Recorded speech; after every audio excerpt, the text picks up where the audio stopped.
He was born without magic, and treated like he shouldn't exist. Thrown away as a sacrifice, left on an island where only demons survive. But instead of dying, he was chosen by a demigod, trained not just to fight, but to stand firmly on his feet for the first time in his life. When legends themselves become your teachers, weakness stops being an option. This is the story of a boy who learned strength by reclaiming his worth. Let's go. This story begins with the protagonist, Godo Toma, mourning his fate. Although he was born the eldest son of the Godo family, he was unable to develop the strength necessary to be a swordsman. Everyone around him commented, saying they felt sorry for their master, but it couldn't be helped. The protagonist was a defective product who couldn't handle magic. He just wanted to be noticed. His father beat him, calling him weak and a disgrace to the Godo family. No matter how loudly MC screamed, his father's violence continued. No one noticed him. His mother, soothingly stroking his head, told him that he was a strong child. He was her little one, her pride. The protagonist sobbed bitterly. Mom, he's not strong at all. As she died, she begged his forgiveness, calling him her poor son. How many years had this been going on? He trained with all his might, straight up, straight down, just swinging his sword. This time, he would succeed. It was time for a snack. The protagonist went to his room. The disgrace of the Godo family wasn't given food, only nutritional pills. This way, he could effectively get the nutrients he needed. It tasted foul. It had made him cry a lot in the past, but he didn't taste it anymore. After taking the pills, the protagonist returned to training. At that moment, his younger brother, Godo Toji, appeared with his friends. He called Toma trash and asked him who told him he could use the training grounds. MC said his name in fear.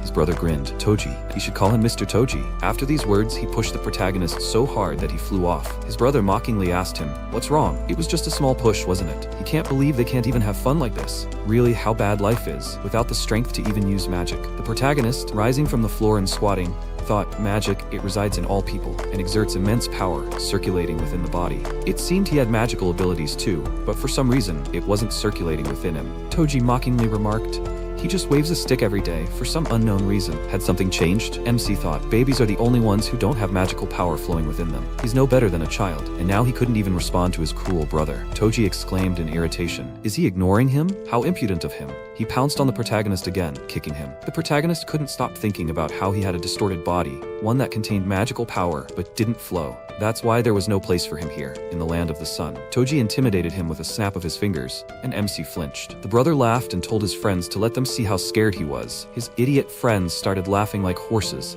and told their leader not to tease him like that. He seemed to have a talent for clown-like behavior. The protagonist remarked, "He really is the weakest in the world." Rising to his feet, the protagonist timidly apologized to his brother for his words having disturbed him. The brother sarcastically told him to take his time. This was his apology for clowning around. Now he'd see his skills. The protagonist, frightened, told him no. In the land of the sun, there are people called swordsmen. Each swordsman possesses a weapon with its own abilities. It is the most important power in the land of the sun. Toji mockingly told him to watch carefully. Did he understand? The brother activated his magical power, summoned the burning skill, and exclaimed, "Yoko." The weapon flashed in his hands, but it was the sword of destiny. Toji glared at Toma and declared, "This is his sword of fate. Yoko!" He should also draw his sword of fate. After all, his weapon burns everything it touches. He pressed his sword to the protagonist's throat and grinned cheekily. So what? He doesn't even have his own sword? His brother and his friends laughed nastily. Toma thought, a power he couldn't obtain, no matter how hard he tried. The sword of fate can be obtained from the emperor at the ages of 3, 5, and 7. This is called the imperial blessing. If one lives in the land of the sun, then anyone can participate, but the sword of fate is largely tied to ancestors. Most participants come from a lineage of swordsmen, and he too belongs to one, and a high-ranking one at that. One of the 7 great heavenly saints, holding the purple rank, is his father, Godu Togan. No one doubted the manifestation of his sword of fate when he came to receive the imperial blessing, but amid the derisive laughter of those around him, his sword didn't manifest. His father was furious, and now Toji continued his mockery, hoping that the idiot wouldn't cut him any slack. Their family, proud swordsmen who had protected the imperial family for generations, and such scum was born into the venerable Godu family. He didn't want to be forever ashamed of it. The protagonist thought humbly, he didn't choose to be born into this house. As if Toji heard his thoughts, he laughed disgustingly and said, yes, he was born this way because his mother was also scum. She was a complete weakling. Scum is scum. The protagonist couldn't stand it. He furiously shouted at his brother not to speak ill of his mother. With these words, he lunged at Toji with his stick. His brother easily pushed him aside, parrying his attack, and told him to calm down. He added, according to his father, he only loved his mother for her face, nothing more. Toma, enraged, tried to strike his obnoxious brother again, but Toji cut his stick with his sword. He continued mockingly, as he remembered, 3 years had passed since he began pretending to train, and every day, swinging his stick without tiring. But all his efforts were in vain. Well, sometimes it's good to wake up early, as if he hadn't done anything at all, not tired. One of his friends remarked. His desperate behavior had become even more absurd. Toji said, well, he'll have to choose his betrothed more carefully, lest he follow in their father's footsteps. Being the next head of the family won't be easy. He leaned over the dejected protagonist and remarked, does he now understand that his life's efforts aren't worth even one day? The protagonist, silently crying, thought, he just wanted to be recognized. He didn't want anything else. After some time, the day of the sacrifice to Gokuma Island finally arrived. Togon believed exile would be a good method. He cursed and exclaimed. However, he'd long wondered when he'd actually kill him with his own hands. But if he did, there would be a scandal. So until now, he'd allowed him to live. The man clenched his fist in rage and shouted angrily. This method can eliminate this incompetent without conflict, and their family's reputation will be restored. He activated flame magic in his hand and ominously declared, then, he should proceed with this plan. Meanwhile, the protagonist ate the food pills. At that moment, swordsmen approached him and asked his name. The protagonist became wary. He knew who they were and asked them if they wanted something. The chief swordsman ordered his subordinates to take him away. The men grabbed the MC and dragged him away. Toma resisted, shouting at them, what are they doing? What do they want from him? The swordsman rudely told him to shut his mouth and slapped him across the face. Finally, he realized where he was being dragged. The emperor of the country of the sun sat before him. Those present were murmuring among themselves. Is this the eldest son of the Goda family? Is that really true? So, he'll be the sacrifice today. The protagonist thought, okay, I shouldn't open my mouth here. The emperor looked at the protagonist and said, it's clear. Is this guy the sacrifice this time? The swordsman answered that it was. The MC was astonished. This man, the emperor himself. At that moment, Togon appeared before the emperor. The protagonist called out to his father hopefully, but the swordsman holding him hit him and grumbled. He told him to shut his mouth. Togon turned to the emperor and told him that Toma was his unfortunate son. The emperor asked the man, is the boy all right? Togon fell to his knees before the lord and exclaimed naturally, they are the Gado family, the loyal servants of his majesty the emperor. He was sure that he truly desired this. Besides, their sinner's blood might no longer be enough. In other words, if even a drop of noble imperial blood flows in his veins, it could make all the difference. Therefore, this time, he decided to sacrifice his son. The protagonist wondered in surprise. What does sacrifice mean? What is his father talking about? The emperor pondered Togon's words. Then he told him that sacrifice was originally a ritual to appease a vengeful spirit. They say that noble blood truly matters, and he, his loyal subject, could truly bear this role. Wiping his eyes from the looming tears, the emperor continued. He sacrificed sinners as a desperate measure, but perhaps that is precisely why in recent readings, the interval between future catastrophes is getting shorter. Finally, the emperor exclaimed, good, this time, the sacrifice would be the successor to the Godo family. The emperor rose from his throne and ordered everyone to make preparations. The swordsmen bowed their heads and answered him, his will. The protagonist exclaimed in confusion and bewilderment, what's going on? A sacrifice is no joke. He's only just begun to live, so to speak. The swordsman silently activated the sacrifice seal and branded the MC with it. Meanwhile, the emperor told Togon that his resolve was strong, so he accepted it. The Godu family are distant relatives of the Hiryu family, so there are drops of their blood in their veins. A better sacrifice could not be found. Having bid the emperor farewell, a satisfied Togon returned to his work. Meanwhile, the protagonist suffered from the pain of the brand. Those present gloated, a brand worthy of scum. The Godo family had pulled it off cleverly. This way, the family could save face and solve the problem of his incompetence. What a hilarious sight it was. The protagonist, writhing in pain, watched his father leave. He wanted to call out to him, but he'd lost consciousness. After a while, MC woke up to a bright light shining directly into his eyes. He squinted and looked around, seeing a skull with a hole in the frontal bone next to him. The protagonist jumped up in fear, clutched his head, and asked, what is he thinking? His father? What happened? He saw the setting sun branded on his chest, proof that he had been a victim. The protagonist looked ahead in confusion and saw Gokuma Island before him. Toma knew the legend. Long ago, the first emperor who founded the land of the sun subdued a demon, but the demon became a vengeful spirit and brought disaster to the land of the sun. And once every 10 years, to quell the demon's wrath, a sacrifice is made to the island where the demon was killed. And this is that very Gokuma Island. The protagonist said with resignation, so that's how they abandoned him here. He thought about how he'd always believed that no matter how they treated him, his family would never abandon him. He continued to believe that one day he would be accepted. His heart believed it. The protagonist felt deeply hurt and burst into tears. Was it arrogant to want someone to accept him? Was it wrong to look for a place where he would be accepted? If he had been born into a normal family and had a normal body, would anyone have accepted him? He didn't understand. He understood nothing anymore. At that moment, monsters appeared before him and began approaching him.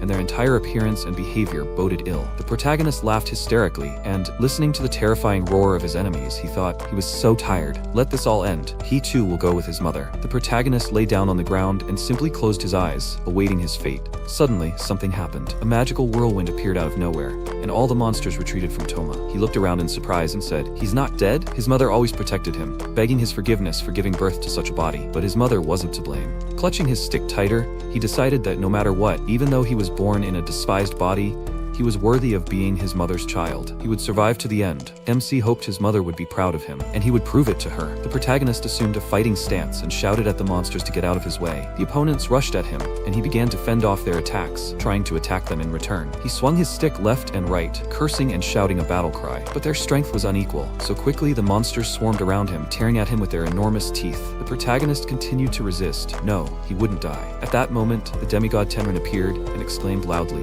"Wow, what amazing resilience." The protagonist looked at him in surprise. The demigod scattered all the monsters with a wave of his hand, decapitating them. MC lost consciousness. When the enemies were finished, Tenrin said in bewilderment, "It's good that he helped, but what happened?" He rose into the air, looked around, and asked in bewilderment, "What island is this?" A barrier had been erected on the island, preventing penetration from outside. A ridiculously old yet incredibly powerful barrier, and it was designed so that only those with a certain bloodline could pass. The principle was simple, yet powerful. At least nothing was sealed. In any case, he should study this barrier more closely. There were many powerful monsters on this island. He imagined it would be difficult to explore the barrier while fighting someone along the way. He should have noticed sooner. At that moment, the protagonist regained consciousness, and the monsters rushed at him. He tried to fight them off again, but what could he do against them? They were tearing at his body. Tenrin, watching from above, exclaimed, "That's immense life force." The demigod attacked the opponents, dispatching them with a single wave of his hand, and leaned over the protagonist. After some time, MC came to his senses and realized he was in a cave, lying on soft fur, with Tenrin sitting across from him. The demigod asked him, "Are you awake? How did he feel?" The protagonist, beginning to compose himself, said, "His body? Yes, indeed. There's a brand on it." Examining himself, he was surprised to realize that both the scars and the mark of sacrifice had disappeared. The protagonist was perplexed, wondering how this was possible. The demigod, puffing on his pipe, told him it had been a long time since he'd used the healing technique, but it was still effective. The protagonist apologized, confused. He added that it was thanks to him, the master, that he was still alive. "Thank him very much." Tenrin laughed and told him not to worry about it. He'd actually found him by accident. Toma asked him in surprise, "What about those fallen?" The demigod repeated, "Fallen?" He'd simply dispatched those monsters. The protagonist was stunned. Dispatched? He dealt with that horde all by himself? He knew full well that in the land of the sun, the abilities of swordsmen and demons were divided into 6 tiers. These were purple, blue, red, yellow, white, and black. The fallen are usually white ranked, but those flocks of fallen were likely red-blue. The point is, a person can't reach Gokuma Island unless they're purple ranked. The fact that he came to this island of his own free will suggests he's a man of considerable ability. If he's so powerful, there should be clues in the atmosphere. But the presence of the master's soul is so weak that he doesn't even notice when he calls it. There's only one being who satisfies all these phenomena. Toma asked his savior, "He's a demigod, right?" Tenrin asked him in surprise. "He knows about demigods at such a young age?" Yes, the protagonist knew. Demigods are those who are humans who have passed into the divine realm. It's rare to find someone who has managed to escape earthly life. MC bowed deeply to him and said, "I never would have thought such a phenomenon would help me." Tenrin answered him with bewilderment, having asked him not to be so formal. Gods, demigods, deities, it doesn't matter. In fact, they're a bunch of eccentrics, which is all the better for it. The protagonist looked at him in surprise. The demigod asked him, "So what is he doing on this island?" MC hesitated and said, "It's not a very interesting story." Still, he told Tenrin how he'd ended up in this place. He'd wanted to keep it brief, but by the time he realized it, he'd already told him everything, from start to finish. He sheepishly apologized, adding that he'd wanted to keep it brief, but it had turned out the way it had. The demigod replied, "It's all fine though. That's it. He understands." Tenrin wondered if that was why he had that brand on him. A tracking technique and a death mark. That brand attracts demons. Those branded will be tracked, their lives and deaths monitored. Prevent this boy from escaping. Apparently that technique is used to ensure a precise death. And since he'd removed it, the tracking had reported his death. He said it out loud. A disgusting story. So, what does he intend to do next? The protagonist paused. He didn't know this. He barely understood what had happened, or rather he hadn't yet recovered from it all. The demigod told him he could come with him if he wanted to return to his hometown. Toma thought he'd have nowhere to stay when he got back. Especially if he was seen, things would get even worse. He said resignedly, "With a body that can't handle magic, wherever he goes, he'll be unwelcome." Tenrin patted him on the head and asked him to tell him what he really wanted. The protagonist looked at him puzzled and replied, "He wants to live. He wants his mother to be proud of him for being alive." The demigod thoughtfully asked, "Live?" That was a good answer. He asked the protagonist to tell him his name. The MC introduced himself. Tenrin said, "Excellent. Well then, he'll become his apprentice." The protagonist looked at him puzzled and asked in amazement, "He wants to take him as his apprentice?" The demigod smiled, stroked his sparse beard and said, "To tell the truth, his life is already coming to an end." Toma couldn't believe it. Could demigods also die of old age? Tenrin confirmed that it was true. He was human, after all. Every human will die someday. Having attained enlightenment, he understood the true nature of life, its beginning and end. He always had the feeling he was missing something. To confirm this, he decided to survey the world. He saw arrogant people living their lives to the fullest. People who had succumbed to worldly desires. However, there was more than just darkness. Even in such a world, there was room for pure and innocent kindness. He saw so much, yet he was troubled by the question of when he left this world, what would remain after him, and so he decided to impart all his knowledge to him. The demigod pointed a finger at the astonished protagonist and continued. He had honed his combat skills for centuries, achieving perfection in martial techniques. In one moment, he realized that if he passed this knowledge on to his student, his memory would live on forever in this world. The protagonist, confused, replied that he understood everything. However, it was all useless. Tenrin looked at him in bewilderment. What was he talking about? The protagonist continued. There was no magic in his body at all. With such a useless body, everything would be in vain. The demigod told him not to worry about it. He would help him restore his magic. Toma stared at him incredulously. What had he said? He could really do it? Tenrin said, Of course. He would have to endure pain comparable to thousands of hellish training sessions. Did he know what a celestial body was? MC told him no. The demigod continued. A celestial body was a special amplification technique. Moreover, it significantly increased the flow of magic. It's called a heavenly demon's body. However, they shouldn't be confused. The difference, though subtle, is still there. He demonstrated this difference clearly, adding that, as he could see, he had already mastered the basics. Toma confessed that he had been training since birth and subsisted solely on nutritional pills. Tenrin spoke with understanding. He now understood the problem. His heavenly body was incomplete. Magic originated in the heart and then distributed throughout the organs. Only finally did it reach the muscles, granting incredible strength. The reason for his weakness was that his body contained too much magic and it couldn't handle it. The protagonist, listening attentively, said in surprise, "But then he should have died." The demigod explained that his case was quite unique. His magic flow was too narrow, preventing it from circulating properly. Essentially, only a fraction of his true power circulated through his body. Roughly speaking, this affliction saved his life. Otherwise, he would have died in infancy. The protagonist spoke in confusion and bewilderment. What was he talking about? Tenrin continued. Most likely, his mother had realized this too and absorbed his magic to preserve his life, which is why she died so early. MC almost cried at his words. The demigod summarized. In any case, they first needed to widen his magic pathways. Once they were restored, they would need to speed up the flow of magic and get his magic circulating at its normal rate again. Toma, incredulous, asked, "Then his body would recover?" The demigod answered that naturally, that wouldn't be enough. Due to the prolonged stagnation of magic, his veins wouldn't be able to withstand such a strong flow right away. To fully restore them, they would have to repeatedly destroy them and restore them again. When he opened the flow, he would immediately feel excruciating pain. Was he ready for that? The protagonist thought in confusion. To restore his magic, he would have to endure unbearable torment. But despite this, he agreed. Tenrin asked him again. Was he sure about this? MC thought he'd been sacrificed because of his weakness. He didn't want to be like this anymore. He bowed to the demigod and said, "Please, let him help me." Tenrin extended his hand and answered, "Okay, then have his student prepare. It's time to begin." He lifted the protagonist into the air with his magical power and began to expand its currents, telling him to endure and not lose consciousness. If he couldn't endure it, he would die. The protagonist began to shake, feeling as if his body was being torn apart alive. It was truly hellish pain. Blood flowed from his eyes, ears, nose, and mouth. All his muscles convulsed, and he screamed in an inhuman voice. Tenrin was astonished. His magic was too powerful. His body couldn't handle it. His healing techniques weren't enough. He shouted at Toma to concentrate, or his body would explode. MC was writhing terribly. He wheezed in pain. His entire body was pierced by unbearable pain, unlike anything he'd ever experienced. However, he could endure it. He swore he would never die. The demigod thought of him with respect. His entire body was torn apart by unbearable pain, but he steadfastly endured it. They'd almost succeeded. He had incredible willpower. After a while, the protagonist lay limp in his arms. Tenrin didn't look his best either, barely catching his breath. He barely managed to speak. Finally, they were done. He looked at the unconscious MC and thought, even with the power of a demigod, he was barely holding back his magic, but he managed. Even under threat of death, he managed to endure this test. The demigod sighed and remarked, what a problematic student he had. He tried to rouse the protagonist, but Toma wouldn't come to his senses. Tenrin scolded himself for overdoing it, but all he had to do was teach him to wield such power. 5 years had passed since the protagonist began training. He had turned 15. During his next lesson,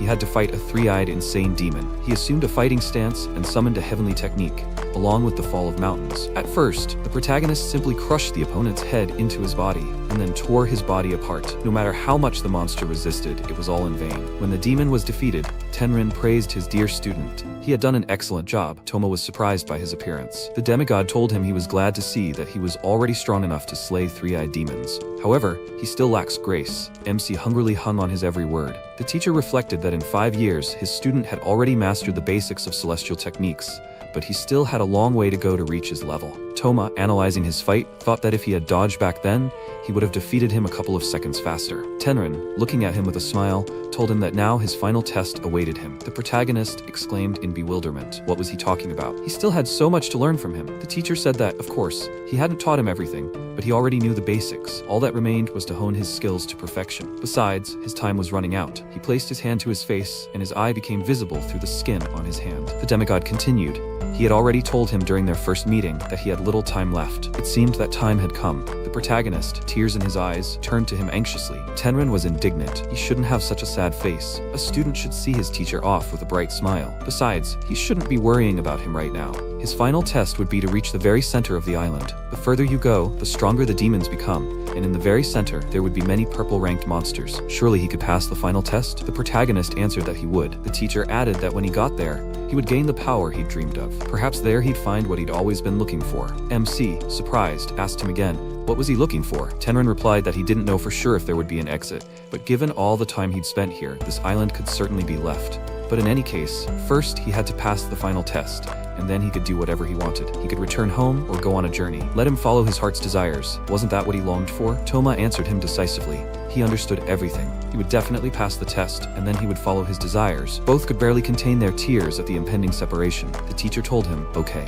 He was glad to spend the rest of his life with him, his dear student. They said goodbye, and Tenrin vanished into thin air. The protagonist gazed at the sky for a long time, then thought about how the teacher had told him he was glad to spend all these years with him. He had given him so much. In fact, he had dedicated the rest of his life to him. These were the happiest moments of his life. The protagonist couldn't bear it any longer. His knees buckled. He collapsed on the sand and, crying, whispered words of gratitude to his dear teacher. 2 years had passed since the teacher's death. The protagonist was fulfilling the final test Tenrin had given him. He went deep into the island, and the first person he fought in this place was a purple-ranked demon, a great wolf. The battle wasn't easy, and the monster only fell after the protagonist cast the Mountain Fall spell. The next purple-ranked demons to appear were the furious apes. These were enormous, terrifying monsters. The protagonist dashed past them at the speed of sound. Next, he faced a giant toad, also a purple-ranked demon. Its deadly tongue grabbed MC's leg, and the monster began to pull him toward it. At that moment, the furious apes arrived. Toma gathered them all together, activated his heavenly technique, and summoned a storm squall and a piercing strike. A powerful wind current formed around them, whirling the opponents around. MC, meanwhile, activated his deadly strike and struck the monsters. After a short while, the demons were finished. He had barely caught his breath when the most powerful purple-ranked demon, a black skeleton, came out to meet him. The protagonist activated his magic power. He fearlessly stood before his opponent and remembered his teacher's words. He had taught him that everything in this world could be defeated. If he found the enemy's killing point, he needed to gather his strength and strike with all his might. Therefore, at that moment, the protagonist activated the reverse heavens technique, magic concentration, and summoned a heavenly strike. A deadly wave crashed down on the black skeleton, dismantling it bone by bone. MC exhaled heavily and, looking around, exclaimed, "This is the center of the island." Just as his teacher had said, he would find what he was looking for here, but he felt a colossal pressure of magic here. The protagonist resolutely stood before the entrance to the very center of the island and said, "Well, he'll see what awaits him there." Toma stepped onto the threshold and was protected by magical protection. He heard the demon's voice that had told him. It took him quite a while. The protagonist's body began to shake, and it felt like it was falling apart. Suddenly, he was thrown upward and flew through the entire tunnel. MC cursed. He didn't understand what was happening. When he flew into the room, he was met by the demon himself. He told the protagonist, "I understand that since he was here, he had defeated all the demons on this island. He had one last test left, defeating him. If the protagonist succeeds, he will grant him any wish, so let him show him his power." MC stared at him in surprise. The demon hovered near the ceiling of the magical dome. Toma asked him in surprise, "Is his body transparent?" The demon answered, "Of course, since his body isn't here. But he shouldn't worry so much, he's like this now too." The protagonist examined himself and realized the enemy was right. He exclaimed in bewilderment, "What the hell is this?" The demon answered, "He's in spirit form now. He set up a barrier at the entrance so that only a soul can pass through, and his body is now lying at the entrance." The protagonist exclaimed in disbelief, "What is he talking about? How did he do that?" The demon laughed and said, He didn't think his descendants were so stupid. MC was even more surprised. Descendants? The demon looked at him in confusion and asked, "Why is he so surprised now? What, isn't he his descendant? Isn't he from the divine dragon family? Why doesn't he have a ruler's blade?" Toma thought he misheard. The divine dragon clan is the imperial family, and the ruler's blade is the emperor's sword. He can't have such a blade. Maybe this island was a test for the descendants of the imperial house? The demon said in confusion. He doesn't understand what's going on here. Then he'll just check everything himself. He grabbed his weapon and lunged at the protagonist, telling him to try not to die too quickly. The protagonist thought in surprise, the enemy has a soul blade in his hands. Everything happened so unexpectedly that Toma didn't have time to dodge or parry the blow and ended up slammed into the wall from the force of the blow. He gasped in amazement. What was this feeling? So many strange thoughts were running through his head.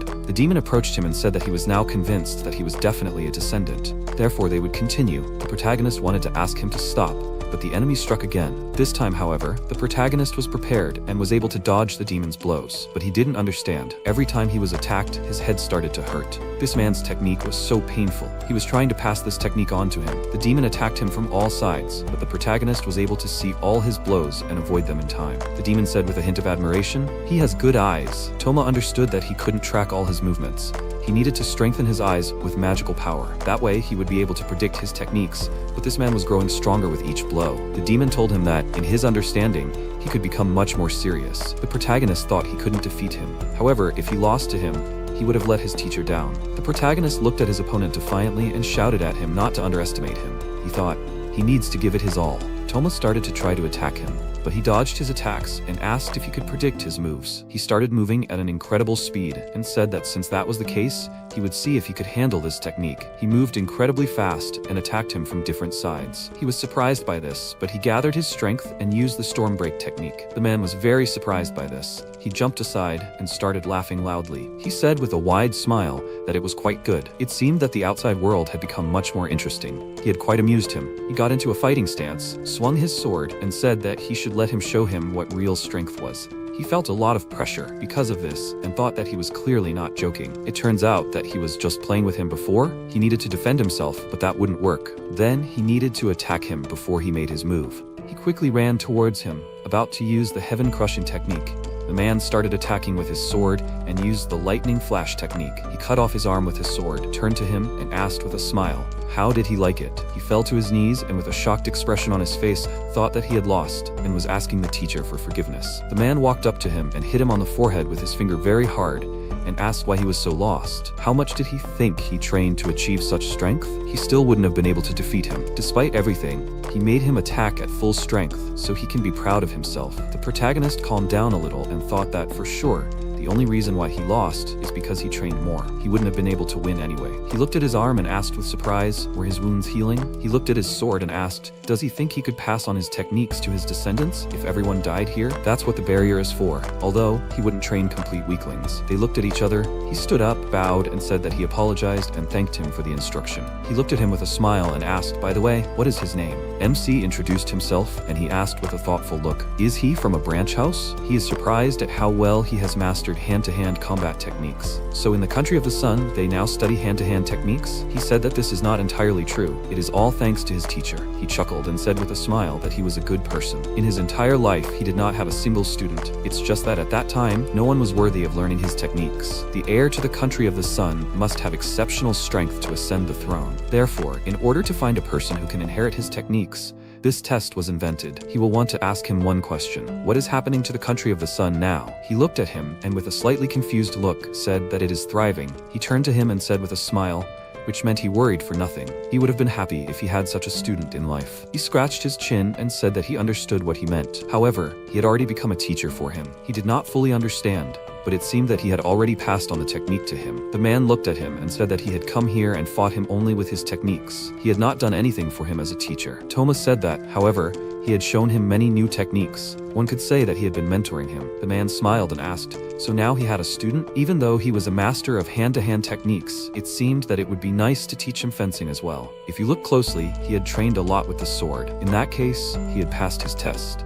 He would grant him a reward. This was his master's blade. He looked at the sword with a shocked expression on his face and said that he was not worthy of such a reward. He said with a wide smile that it wasn't so, he was worthy of this blade. He was about to object, but he immediately hit him on the head with his fist and told him that he shouldn't worry about little things. He passed his test and deserved this blade. He has every right to wield the master's blade. He has it anyway, it will soon disappear. Instead of wasting it, let it serve him better. He agrees with that, right? He grabbed the sword and with a sharp movement of his hand released a powerful wave. He looked at this sword and said that even though it was a trinket, it was a pity to lose such a blade. The protagonist was shocked by this and thought about it. He called the heirloom of the imperial family, passed down for many generations, a trinket. The teacher swung his sword and asked why he froze again. He must prepare, otherwise he will die. If he doesn't need it, then he must try to defeat him. He asked him to wait with a confused look, but he didn't listen and said it was time to begin their mortal combat. They crossed swords and he said with a wide smile that it was time to begin. At the same time, an unconscious girl washed up on the shore of the island. Sometime later, he continued to fight his teacher and thought that 7 years had already passed since he was sacrificed and sent to Demon Island. At first, he thought this was the end. Luckily, he met a teacher who taught him heavenly techniques. A lot is happening now, but Mom needn't worry, he's fine. How much time has passed already? It seems as if time inside the dungeon and outside flows completely differently. It feels like he's been training here for several years, but outside, not even a day has passed. The barrier that separates his soul from his body helps him endure the grueling training. However, he doesn't think such training will help his physical body. The teacher looked at him and said that he probably thought that training here would have no effect on his body. MC attached his head back, denied this, and said that any training brings its fruits. He said with a calm expression that he should not worry, the spiritual body also has its own form. In fact, his magical power is now being diligently trained. After training, his magical power will increase significantly. Upon returning to his body, the vessel will also become stronger to withstand the new power. He was surprised by this and asked, however, if the magical power is too great, then the body might not be able to withstand it and he will die? He thought about this and said loudly that it was possible. When he returns, then he will find out. He was scared because of this, and his teacher noticed that his hand began to dissolve and said that it looks like his time has come. He looked at this and worriedly asked what was happening to his body. He turned to him with a smile and said that he had already said that he had already left this world. Now the remnants of his divine power will forever leave this world. He began to stroke his head and said that, however, he need not worry because he had a successor to whom he could pass on his knowledge. Now he could leave in peace. Toma was surprised by this, bowed, and said that he was very grateful to him. He was grateful for giving him the soul blade and for all his instructions. The teacher called him and said that he needed to believe in himself more. Ever since he came here, he has always belittled himself. Why he became like this, he does not know and does not want to know. However, he was able to overcome all his trials. By continuing to belittle his merits, he also insults him. Now he must answer his question. Does he want to continue insulting his teacher? He denied it, clenched his hand into a fist, and thought that he was right. By continuing to belittle himself, he defamed the memory of his teachers. He said with a serious expression that he will forever remember this lesson. He chuckled and said with a satisfied expression that it was an excellent answer. He called him by name and said that he had to answer one more of his questions. Was he a good teacher? He immediately said that without a doubt. He waved at him with a smile as his body disappeared and said that he was glad to have such a diligent student. He was proud of him. He bowed after he disappeared, but his attention was caught by the vibration he felt. He jumped back before a huge stone fell from above and asked loudly in surprise, "Is the cave collapsing?" He noticed that the exit was blocked. His body began to be pulled towards the stone on which the single blade was written. He looked at it and wondered, is it sucking him in? He moved to an unknown place where it was raining. He began to look around and wondered, did he return to his body? That's not it. He is still in spirit form. A creature approached him from behind, and he wondered with a frightened expression what this ominous aura was. Only the first demon could have such power. He looked at this monster and thought with a frightened expression that his entire body was shaking. He couldn't win. If he attacked, he would die. The demon began to concentrate energy in front of himself, but an unexpectedly powerful wave of energy severed his arm. The teacher chuckled and said with a wide smile that he seemed furious now. He needed to end this. The protagonist turned around and looked at him with a surprised expression. The demon created several hands and released several beams of energy. He began to reflect these beams with his sword, after which he jumped towards him and was about to strike with his sword. He delivered a strong blow and created a very powerful explosion. He watched this from the side and with a shocked expression on his face wondered what was happening. Was that a shadow step? From the moment the teacher started the fight, he could not keep track of them. However, he knew what kind of fight this was. Anyone who grew up in the Land of the Sun knows this story. In the Land of the Sun, only one person had enough power to resist the demon. For him, he was a true hero. Having seen this fight live,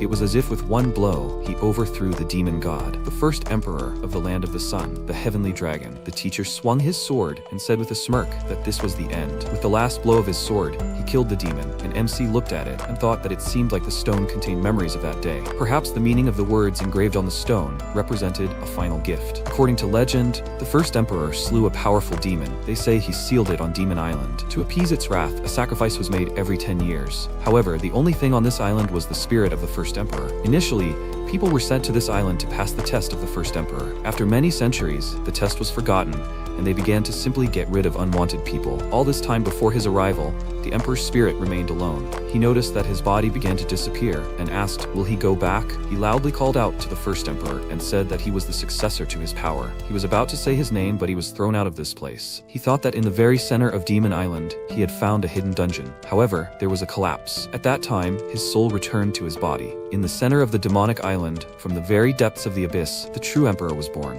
When Toma returned to his body, he screamed loudly in pain and said that the power was spreading throughout his body. How painful it was. He remembered how, when he was 10 years old, he asked, is he talking about form? Tenran asked, so he knows about it? Magical power flows throughout the body. To use it most effectively, you need to give it a form. He asked how this was different from normal magic use. He looked at him and asked, has he tried this? He showed him a hand motion and said that he should try to do it like that. He tried, but he couldn't repeat it and said that he couldn't. He can't even fold his palm like that. He said with a smile that it wasn't that important. If you constantly use a certain motion when using magic, it will take that form. Depending on the magic used, the power of the form can also increase. The form depends on his techniques. Once a form has been created, it can be applied at any time or even forced into another person. He remembered what happened earlier and said that it was just like then. The protagonist said loudly that he would try. Currently, he thought that, as the first emperor had said, the body was adapting to the new power. It was good that he had learned healing techniques, but it seemed that he had developed a form.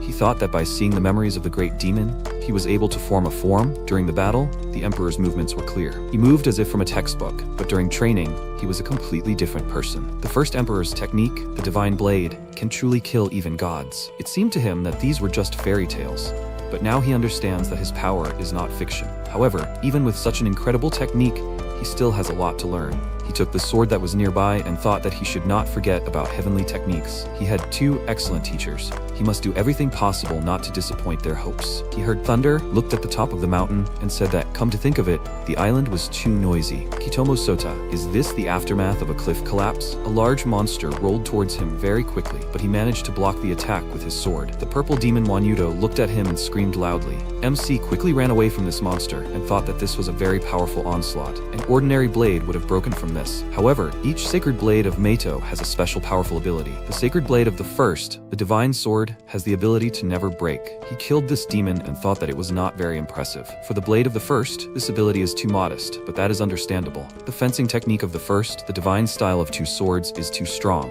An ordinary sacred blade would not have withstood this and broke. He sat on the ground, breathing heavily, and thought that, as expected, controlling magical power is difficult. Indeed, for this fencing technique, it is still dangerous to use in real combat. Any other ability besides unbreakability is redundant. However, he knew about the King of Swords, but never heard of the Divine Sword. The King of Swords had the ability to manifest sacred blades, and the Divine Sword, it seems, only had the ability to unbreak. However, he should be glad of this too, something he could never obtain, no matter how much he desired it now. He must stop being a parasite. From now on, he will be the keeper of the legacy of his teachers in this world, to repay the kindness received from them. With his current strength, swimming across the sea should be easy. However, he is afraid to swim to the outside world. When he thinks about the world beyond the island, his legs give way. He lacks the courage to take the last step. He heard the sound of footsteps, turned to the forest, and thought that someone was approaching. It was not a demon, someone else, this aura. He saw a girl running out of there and wondered, is it a person? She pointed her hand at him and loudly said that he is not allowed to move. He must answer. Who is he? Toma looked at her with a shocked expression and thought that he did not understand a word. Earlier, off the coast of the land of the sun,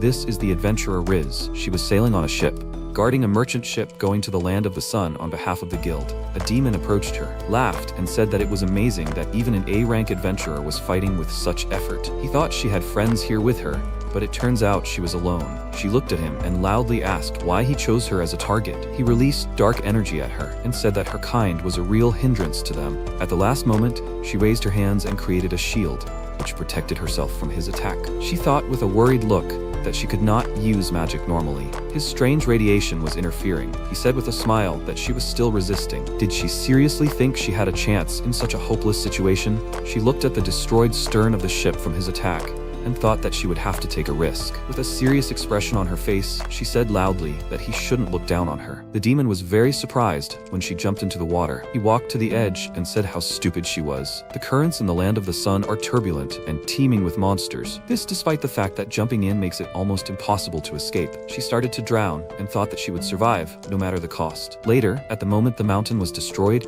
she was washed up on the shore of the island and began to cough. She said with a displeased expression that she would never forgive that freak. The magic is working again, but she almost completely used it up in the sea current. She's glad that at least the magic backpack survived. Actually, she has a portable magic ship there, but crossing the sea of the land of the sun on a small ship is just a one-way ticket. She doesn't even know where she is now anyway. She could only hope that someone was nearby. Several demons ran past her, and she asked with a shocked expression, "What kind of island is this? There are only monsters here. It's a nightmare. There's no way she can fight them now." She looked to the side and saw an azure-ranked demonic triangle bear looking at her. She dodged the monster's attack and loudly said that lightning should bind it. She used the lightning rope spell, but the monster dispelled her magic with its paws. She was very scared when this monster swung its paw, but unexpectedly for her, it began to move away. She looked to the side and saw a low-ranking demonic spider. The monster jumped to attack, but she was saved by a powerful wave released by the protagonist. Reese, with a very frightened look, thought that right. She seemed to have heard about this before. This island is surrounded by raging sea waves. All kinds of monsters form their own ecosystem here. A land of exile, from which whoever dares to set foot here does not return alive. In the land of the sun, there is a very dangerous zone, the island of Neokuma. She started to run away and thought that she cannot die on this island. She cannot die. She ran ashore, saw him and wondered, is there a person on this island? She tried to bind him with magic, but he scratched his face and with a confused smile said that he did not understand a word.